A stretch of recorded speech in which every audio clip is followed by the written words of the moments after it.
Antes de nada, agradeceros como siempre a los que nos estéis escuchando.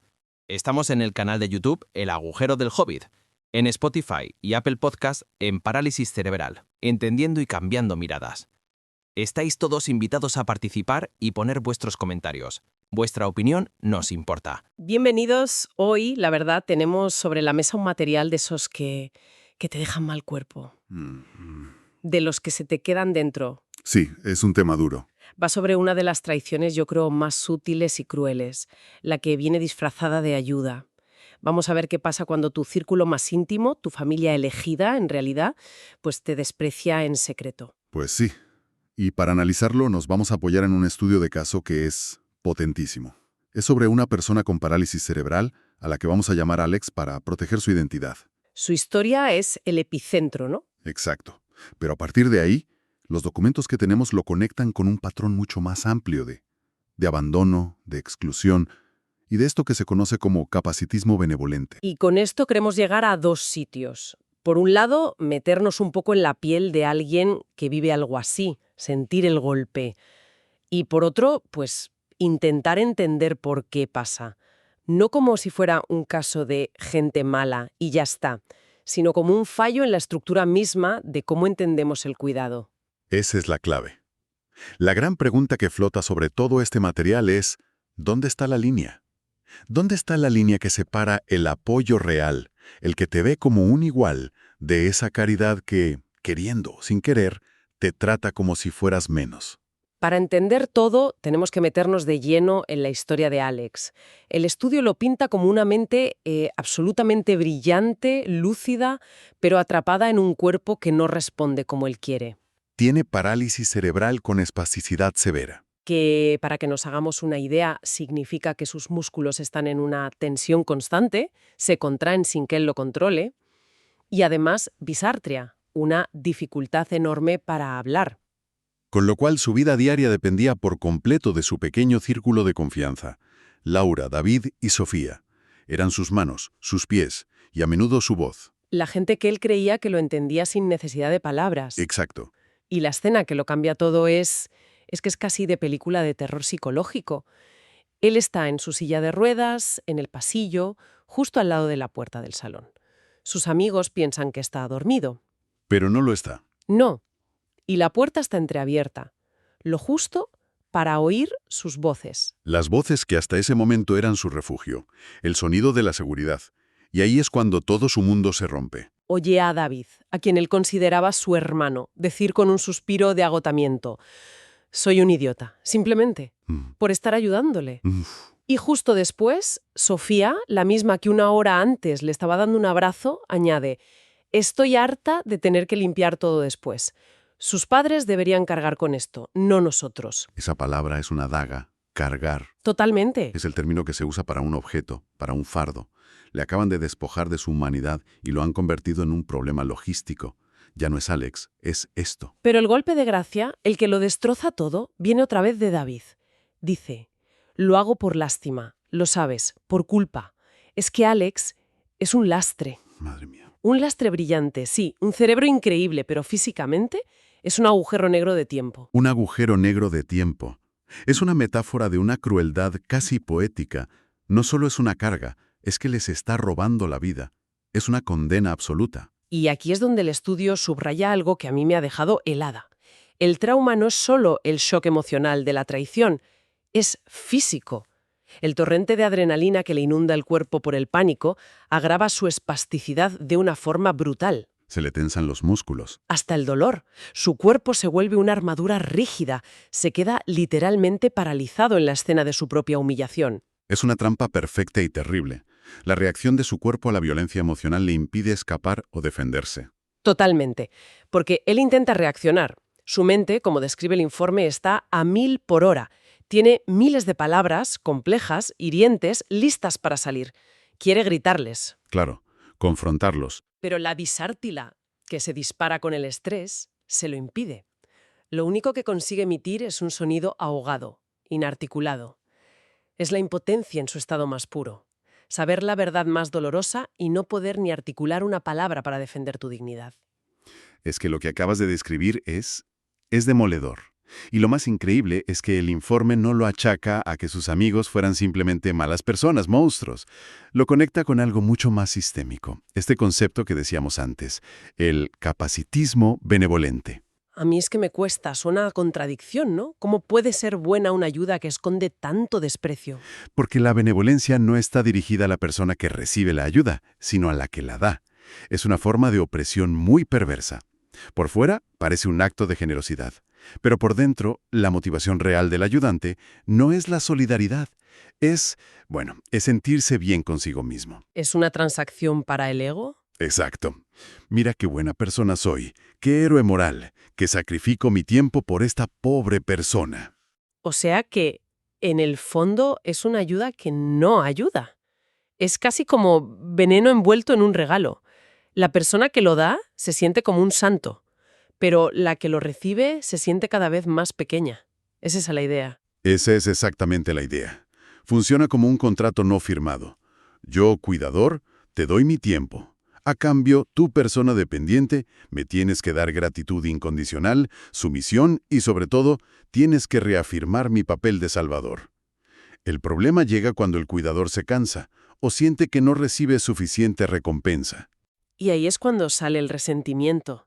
La frase de David, lo hago por lástima, es la prueba.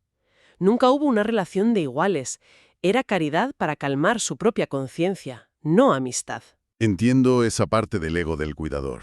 Pero me pregunto, el informe reconoce que el agotamiento del cuidador, el burnout, es algo muy real, ¿no? Sí, claro, lo reconoce como legítimo. Entonces, ¿dónde se cruza la línea?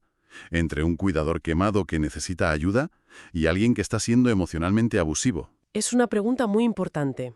Y el informe sugiere que la línea se cruza en el momento en que la frustración se convierte en un arma contra la persona dependiente.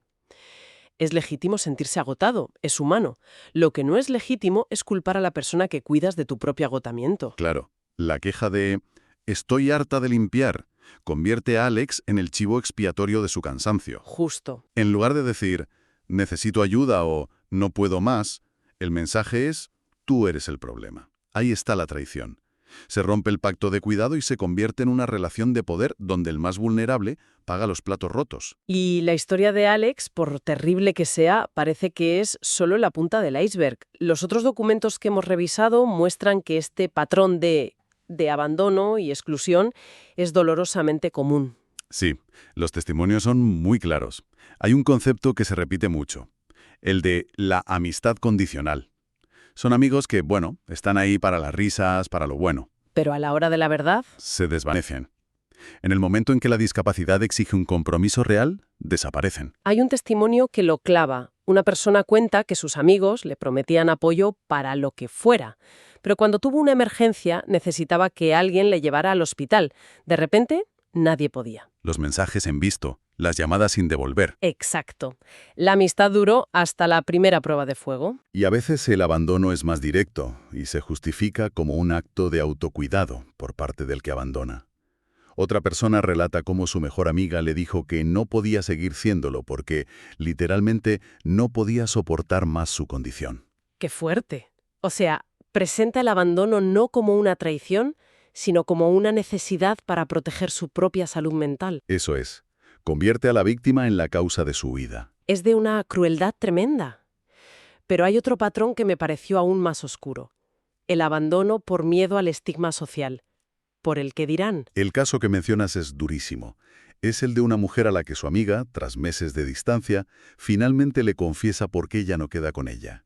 Le dice, «Se ríen de mí y de ti. Por eso ya no puedo juntarme contigo». Es que es brutal.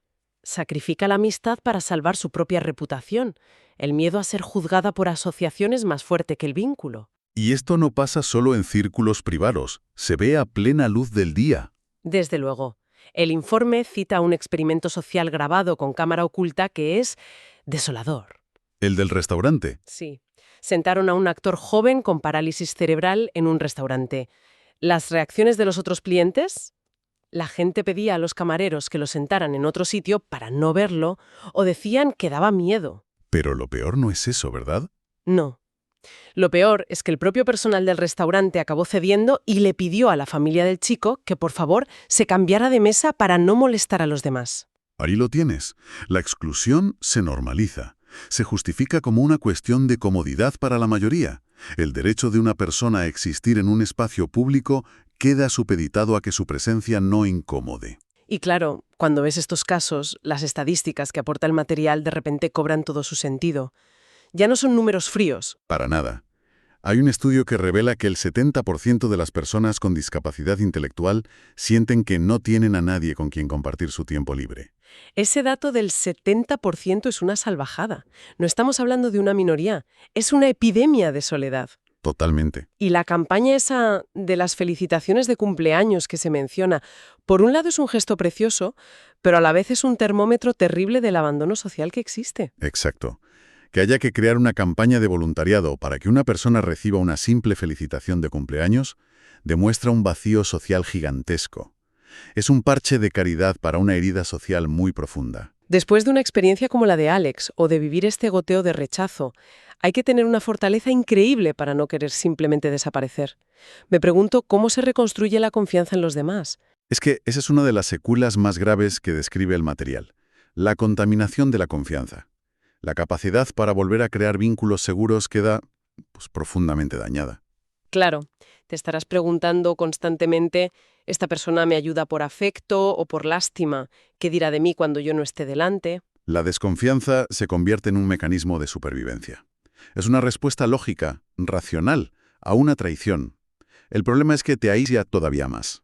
Construyes un muro para protegerte, pero ese muro también impide que entre nadie nuevo. Y junto a eso, los estudios hablan de la internalización del estigma, que me parece casi peor. Es un proceso muy insidioso. Si tu círculo más íntimo, la gente en la que confías, te define como un lastre y la sociedad te trata como una molestia, es casi imposible que esa narrativa no acabe calando en ti. Empiezas a verte a través de los ojos de quienes te desprecian. Empiezas a creerte que de verdad eres un problema. Y los datos lo confirman. Las personas con discapacidad que han sufrido este rechazo tienen niveles de autoestigma, de autodesprecio, hasta un 50% más altos. La voz cruel de los demás se convierte en tu propio crítico interno. Es una espiral destructiva.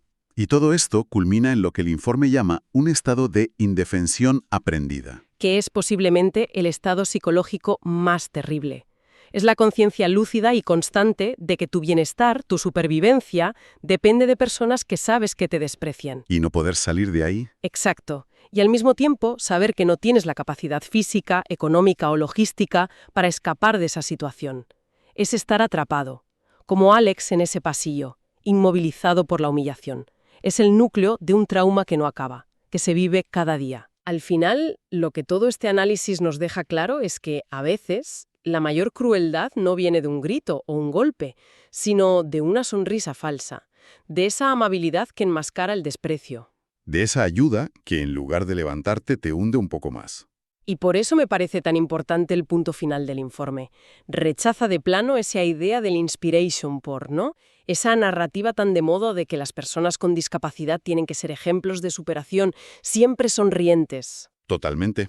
Porque esa presión es otra forma de violencia. El informe lo que hace es afirmar algo mucho más radical y humano. El derecho a la ira, el derecho al dolor, al rencor, al resentimiento. El derecho a estar mal. Exacto. Reivindica esas emociones no como algo negativo, sino como respuestas absolutamente legítimas y sanas ante la humillación. Reconocer ese dolor es el primer paso para reclamar tu propia humanidad.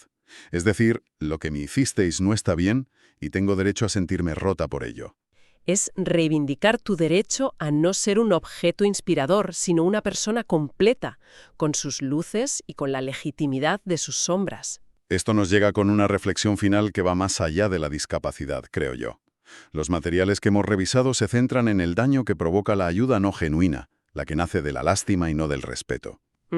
Y esto nos lleva a una pregunta que todos deberíamos hacernos en cualquier relación de apoyo, ya sea con un amigo, un familiar, con cualquiera que nos necesite. La pregunta de cómo diferenciar un verdadero acto de solidaridad de uno de caridad, cuyo fin último es que quien da se sienta mejor consigo mismo. Y sobre todo, cuál es el coste real para la dignidad de una persona cuando nos equivocamos en esa distinción.